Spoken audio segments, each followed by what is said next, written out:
I el convidat de la setmana és Víctor Amela. Els tertulians són una espècie dins del periodisme que s'està reproduint, a més, està creixent molt, i jo crec que d'aquí 4 dies a les facultats de periodisme ha d'haver una càtedra de tertulià. ¿Y cuánto antes? Per ser un bon tertulià, el que es necessita és estar molt enfadat, tenir algun greuge amb la vida. ¿De qué? I és molt important defensar postures indefensables. El tertulià que fa més ràbia, perquè està defensant l'indefensable, és el més ben cotitzat. No tengo nada que discutir. Jo crec que la televisió s'hauria de poder dir absolutament de tot. Puta com les gallines. Inclús injuriar.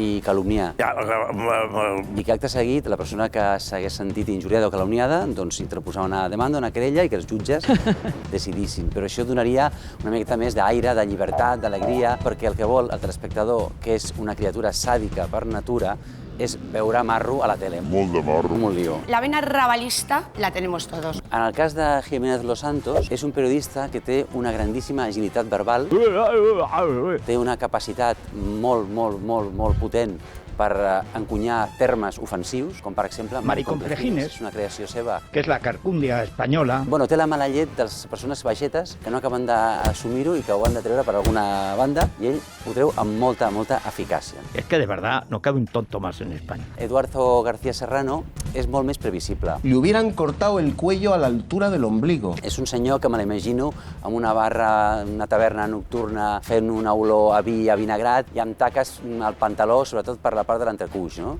Jo crec que en aquest moment el Pepe López és el més salvatge, el més animal de tots. Ponte el pelotas en tu puta madre, hombre. Té una certa obsessió amb la higiene corporal, amb la neteja. Segurament va ser un nen molt pobre que no es podia dutxar de petit. Té una obsessió traumàtica amb aquest assumpte, no? Perquè per ell els de Podemos són fonamentalment gent que no es dutxa, no? Y a la guarra. Guarra. De vegades veig en ell la reencarnació de Gil i Gil, i després també té una obsessió anal. ¿Cómo? Anal. Obsessió amb les pelotilles del culo, La bolilla en el culo de estos hediondos. que s'han de netejar contínuament. Aquesta mania no l'havia sentida mai a ningú, però ell la té, les pelotilles del culo. Si hagués de triar un reality històricament parlant, jo em quedo amb els records, molts bons records que tinc de l'Hotel Glam. ¿Dónde está mi mochila? ¿Quién tiene mi mochila? Insincero. Bueno, era històric, és a dir, tinc molt bons records. I punta! Supervivientes m'agrada perquè hi ha paisatges. És a dir, de quan en quan pots relaxar la mirada amb la platja, amb el mar, amb un cocoter. No te lo crees ni tú.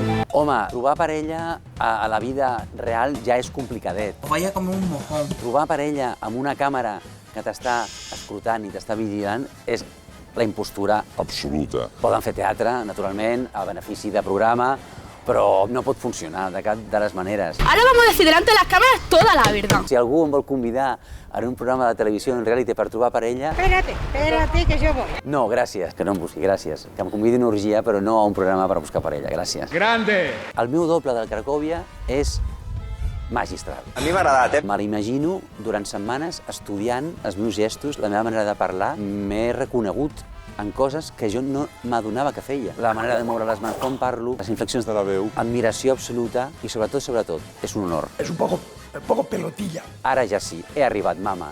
He llegado. És veritat, no m'he tallat els cabells. Però veus, si me s'hagués tallat, no hagués sortit el Cracòvia. Per tant, ja està bé. De puta madre. Si Catalunya aconseguís la independència, jo crec que la televisió tornaria a relligar-nos i a reunir-nos. No lo entiendo yo. Espanya és un país de països que està relligat pel Corte Inglés, per la Lliga de Futbol, que continuaria encara que Catalunya aconseguís la independència, estic segur, Y con eso pues lo dices todo. i per la televisió, perquè la gent acceptaria ser independent, aquests 2 milions de persones que ho volen ser, però no renunciarien a veure Telecinco. Ay, la que habéis liado, pollitos.